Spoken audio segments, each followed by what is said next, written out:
نہ دولت سے نہ شہرت سے نہ گھر آباد کرنے سے تسلی دل کو ملتی ہے خدا کو یاد کرنے سے۔ آئیے سنتے ہیں مفتی سلمان نظری صاحب کا بہترین بیان۔ ایک صاحب، اور ویسے تو بہت سارے ہیں، خواہشات ان کو کہاں تک لے جاتی ہے، خاص طور پر نیتا گیری کرنے کے وقت سب بھول جاتے ہیں دین کیا ہے، اسلام کیا ہے، میرے مصطفیٰ کی تعلیمات کیا ہیں۔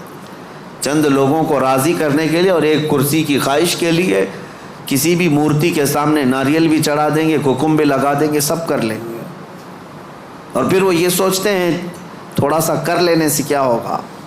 وہ رسول اللہ کے صحابہ بادشاہوں کے دربار میں کھڑے ہو کر کے بھی کمپرومائز نہیں کرتے تھے، تو محلے گلی کوچے کی کرسیوں کے لیے دین بیچ جاتے ہیں۔ یہ خواہشات پر کنٹرول نہ ہو تو آدمی ہر چیز کا غلام ہے، ہر چیز کا غلام ہے، نیند کا غلام، مال کا غلام، عورت کا غلام، معاشرے کا غلام۔ یہ ساری حرکتیں جو آج نوجوان کرتے ہیں غلام ہیں، یہ غلام ہیں۔ بہت سارے کام اس لیے کرتے ہیں کہ نہیں لوگ کیا بولیں گے، تم لوگوں کے غلام ہو، لوگوں کی خواہشات کے مطابق جینا چاہتے ہو، اس لیے تو بہت ساری چیزیں تمہارے آڑے آ جاتی ہیں۔ میں داڑھی رکھ لوں گا لوگ کیا بولیں گے، ٹوپی پہنوں گا لوگ کیا بولیں گے، میں علماء کے ساتھ بیٹھوں گا لوگ کیا بولیں گے، لوگ کیا بولیں گے۔ تم لوگوں کے لیے جی رہے ہو، غلام ہو۔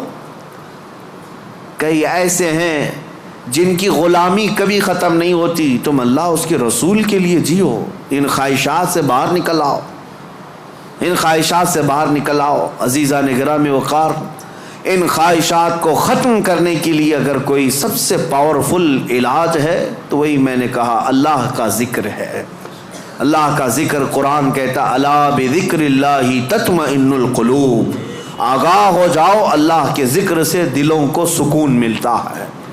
یہ میرا رب قرآن میں فرماتا ہے، اللہ کے ذکر سے دلوں کو سکون ملتا ہے۔ عزیزان گرامی وقار، زیادہ دنوں تک اپنے دل کو آوارہ مت رکھو، اپنے جسم کو آوارہ مت رکھو۔ مسجدوں میں آ جایا کرو، جمعہ میں بھی اس وقت تم پہنچتے ہو جب رکعت باندھ رہے ہوتے امام، تھوڑی دیر پہلے آ جایا کرو مسجدوں میں۔ خطبہ عربی میں سنتے ہیں تو دل پر وہ بات لگتی جاتی ہے، اگرچہ تمہیں سمجھ میں نہیں آتی لیکن میل دھلتا جاتا ہے۔ جمعہ میں بھی تاخیر سے آتے ہو اور پھر سلام پھیرنے کے بعد بھاگ جاتے ہو، تھوڑی دیر کھڑے ہو جاؤ، میرے مصطفیٰ کی بارگاہ میں سلام تو پیش کر لو۔ جب کھڑے ہو جاؤ گے سلام کے لیے، یقیناً رسول اللہ تمہیں تمہارے باپ کے نام سے پہچانتے ہیں، تمہاری طرف سے سلام آ رہا ہے تو کیا میرے مصطفیٰ جواب نہیں دیں گے؟ ادھر سے اگر جواب آیا تمہارے سلام کا تو یقیناً تمہارے دل کی صفائی ہے اس میں۔ ان محفلوں سے کب تک تم بھاگتے رہو گے؟ مسجدوں میں کبھی وقت سے پہلے آ جاؤ۔ حضور پاک صلی اللہ علیہ وسلم نے ایک چیز بیان فرمائی، وہ میں آپ کے سامنے رکھتا ہوں۔ منافق اور مومن کی پہچاننے کا طریقہ کیا ہے؟ حضور فرماتے ہیں منافق مسجد میں سب سے لیٹ آتا ہے اور سب سے جلدی بھاگتا ہے، مسجد میں سب سے تاخیر سے آتا ہے اور سب سے جلدی بھاگ جاتا ہے۔ اسی لیے مجھے ڈر لگتا ہے، آپ کو بھی خوف ہونا چاہیے کہ منافقوں کی فہرست میں ہمارا نام نہ آ جائے۔ دیکھتے رہتے ہیں ابھی ٹائم ہے، لاسٹ مومنٹ پر پہنچیں گے اور پھر ادھر ختم ہوتے ہی بہت سب سے پہلے بھاگیں گے۔ حدیث پاک میں ہے منافق کی علامت ہے۔ اور پھر دوسری علامت منافق کی کیا ہے؟ حضور فرماتے ہیں بازار میں بہت جلدی جاتا ہے اور بہت دیر کے بعد بازار سے نکلتا ہے،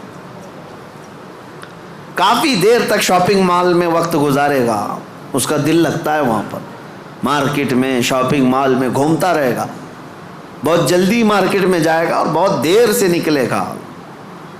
میرے عزیزو، یہ منافق کی پہچان اور دل کالا ہونے کی علامت، اور مومن کی پہچان میرے آقا فرماتے ہیں مسجد میں جلدی آتا ہے اور دیر سے جاتا ہے، بازار میں صرف اپنے کام کے حد تک جاتا ہے اور فوراً وہاں سے بھاگ جاتا ہے۔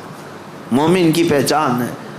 اس لیے میری یہ نصیحت ہے نوجوانوں کو کہ یہ ذکر کی مجلس قائم کرو، زیادہ دیر تک اپنے دل کو آزاد مت چھوڑو، زیادہ دیر تک دل کو آزاد مت چھوڑو، ورنہ یہ خواہشات تمہیں بہت دور تک لے جائیں گے۔ دل بوجھل ہو جائے گا، دل سخت ہو جائے گا، دل کالا ہو جائے گا۔ دیکھنا زمانہ ہو گیا آنکھیں روتی نہیں آج اللہ کی یاد میں، رب تبارک و تعالیٰ کی یاد میں روتے ہو کبھی؟ دل سخت ہو گیا ہے۔ حضور پاک صلی اللہ علیہ وسلم کی جدائی اور ان کی دوری کبھی تمہیں رلاتی ہے؟ موت آنے والی ہے، کیا وہ قبر کی سختیاں اور اس کی تنہائیاں تمہیں کبھی رلاتی ہیں؟ سوچ کے روتے ہو کہ کیا ہوگا میری قبر میں جب مجھے ٹائٹ باندھ کر کے لوگ چھوڑ کر چلے جائیں گے؟ کیا ہوگا میرے ساتھ جب اوپر نظریں اٹھاؤں گا تو تختیاں بند نظر آئیں گی، گھٹن محسوس ہوگی قبر میں؟ کیا ہوگا؟ اس یاد سے کبھی آنکھیں روتی ہیں؟ یہ کیوں نہیں رو رہی؟ بہت دن تک تم نے دل کو آزاد چھوڑ دیا، بہت دنوں تک خواہشات کے پیچھے چلتے رہے، گھنٹوں تم موبائل میں بیٹھے رہے، گھنٹوں تم ٹیلی ویژن کے سامنے بیٹھے رہے، گھنٹوں تم میچ میں میدان میں گھومتے رہے، گھنٹوں شاپنگ بھی کرتے رہے، گھنٹوں لوگوں کے ساتھ گپیں بھی لگاتے رہے، لیکن اپنے رب کے حضور نہ کبھی بات کرنے کی فرصت ملی، نہ اس سے دعا کرنے کی فرصت ملی۔ تمہیں پتہ ہے دنیا والے مانگنے سے ناراض ہوتے ہیں، اور حدیث پاک میں ہے اگر بندہ مسجد میں آیا اور اللہ کی بارگاہ میں دعا نہ کر کے گیا، اللہ اس سے ناراض ہوتا ہے کہ مجھ سے مانگتا تک نہیں اب یہ بندہ، تمہارا مانگنا اسے پسند ہے پھر بھی تم مسجد میں نہیں ہو۔ یہ خواہشات ہیں جو تمہیں یہاں سے بھگا کر لے جاتی ہیں، تم گھنٹوں دنیا کے لیے گزار لیتے ہو۔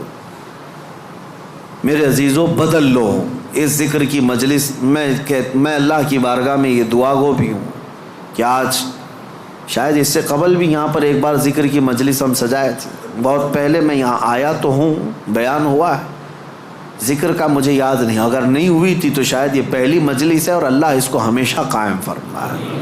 میں رہوں یا نہ رہوں، ذمہ داروں سے گزارش ہے کہ اس مجلس ذکر کو اس نیت سے قائم رکھو کہ ہزاروں دلوں کے سکون کا ذریعہ ہے، ہزاروں دلوں کے سکون کا ذریعہ ہے۔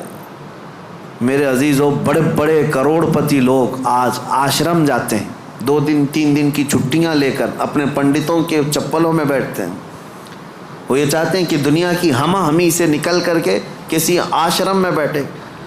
ان کے دلوں کا قرار اور سکون کہاں ہے؟ کفر میں اور شرک میں۔ لیکن ایک حالت یہ ہے کہ تمہیں روز اللہ کریم سکون کے لیے یہاں بلاتا ہے، تم آتے نہیں، تو کم از کم اتنا تو کرو، ہفتے میں 1 مرتبہ اس طرح کی مجلسوں میں شریک ہو جائے۔ دنیا کو ایک طرف رکھیں گے، مصروفیات روز ہیں، کام کاج روز ہیں، رشتہ داروں سے ملنا روز ہے، میٹنگیں چلتی رہیں گی، کبھی ختم نہیں ہوتی، لیکن کبھی تو ایک دن سٹاپ کر کے یہ سوچیں کہ آج میرے رب سے ملاقات کی رات ہے۔ شکریہ، یہاں تک ویڈیو دیکھنے کے لیے آپ کا دل سے شکریہ۔ السلام علیکم۔